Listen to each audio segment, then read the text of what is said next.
महात्मा गांधी अगर कांग्रेस की अंदरूनी राजनीति में हस्तक्षेप ना करते तो सरदार वल्लभ भाई पटेल स्वतंत्र पहली भारतीय सरकार के अंतरिम प्रधानमंत्री होते।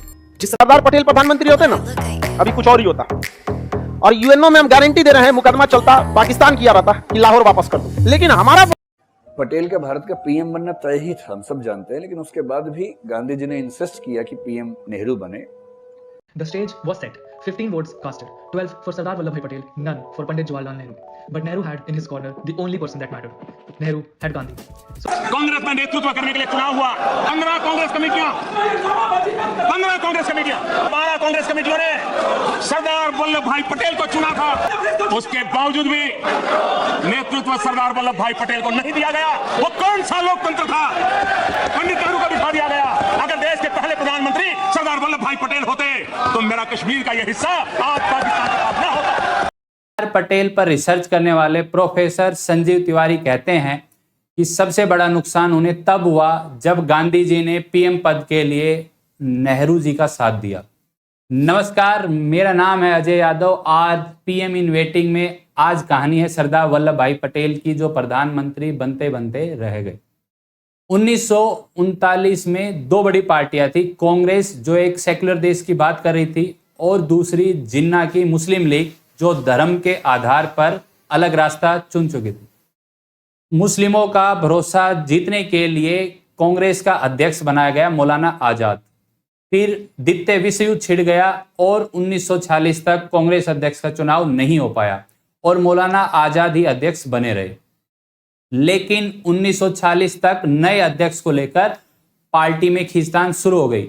सरदार वल्लभ भाई पटेल भी अध्यक्ष बनना चाहते थे। 20 अप्रैल 1940 में मौलाना आजाद को चिट्ठी लिखी और उसमें साफ कर दिया कि वो नेहरू को अध्यक्ष बनाना चाहते हैं। महात्मा गांधी ने लिखा, जिस तरह का माहौल है, मैं देश में किसी मुसलमान को अध्यक्ष बनने से खुश नहीं हूं।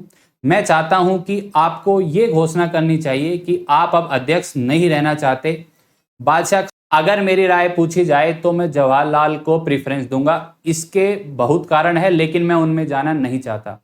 कांग्रेस अध्यक्ष को ही आजादी के बाद अंतरिम प्रधानमंत्री बनाया जाना था। बैठक से 3 दिन पहले मौलाना आजाद ने नेहरू को अपना उत्तराधिकारी घोषित कर दिया। हालांकि वो भी जानते थे कि पटेल पार्टी में कहीं ज्यादा लोकप्रिय थे। 1940 में कांग्रेस की फिर से बैठक होती है जिसमें महात्मा गांधी समेत बड़े नेता मौजूद थे। राजमोहन गांधी अपनी बुक में लिखते हैं, तय परंपरा के अनुसार प्रांत की 15 कमेटियों ने अध्यक्ष के नाम का प्रस्ताव रखा। मतदान हुए। 12 कमेटियों ने वल्लभ भाई पटेल को अध्यक्ष चुना। जेबी कृपलानी अपनी book Gandhi ji life and his thoughts में लिखते हैं कि अब गांधी जी के सामने 2 चेहरे थे, पटेल और नेहरू जी। गांधी जी ने नेहरू जी से कहा कि प्रांतीय कमेटी ने किसी ने भी तुम्हारा नाम का समर्थन नहीं किया है। इस पर नेहरू जी ने कोई जवाब नहीं दिया।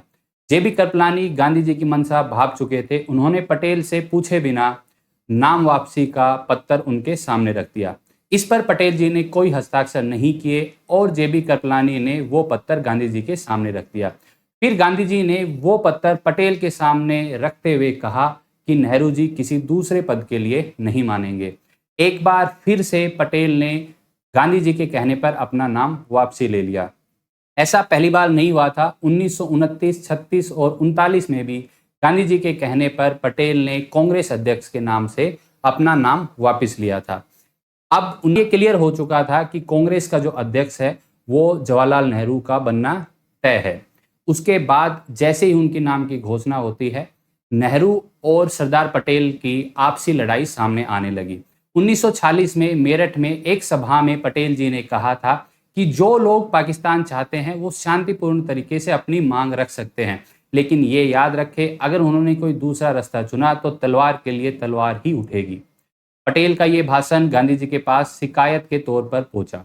इस पर गांधी जी ने एक पत्र लिखा पटेल जी को और उन्होंने कहा कि आप हिंसा की बात कर रहे हैं। इसके जवाब में पटेल जी ने फिर एक लेटर लिखा गांधी जी को और उन्होंने कहा कि आपको मन गढ़ंत बातें बताई जाती हैं, मैंने ऐसा नहीं कहा था। इसके ऊपर गांधी जी को क्लियर हो गया था कि नेहरू जी और पटेल के बीच बहुत सारी बातें आपसी विवाद बन गई हैं। लेकिन गांधी जी एक वरिष्ठ पत्रकार दुर्गा दास को कहते हैं कि उन्होंने नेहरू जी को इसलिए चुना क्योंकि नेहरू जी अंतर्राष्ट्रीय मामलों को सुलझा लेंगे और पटेल जी देश को चला लेंगे। और आजाद भारत के पहले प्रधानमंत्री बने पंडित जवाहरलाल नेहरू और पटेल बने गृह मंत्री। इस तरीके से पटेल भारत देश का प्रधानमंत्री बनते बनते चूक गए। पीएम इन वेटिंग सीरीज का पहला एपिसोड यहीं खत्म होता है। मिलते हैं नए एपिसोड में।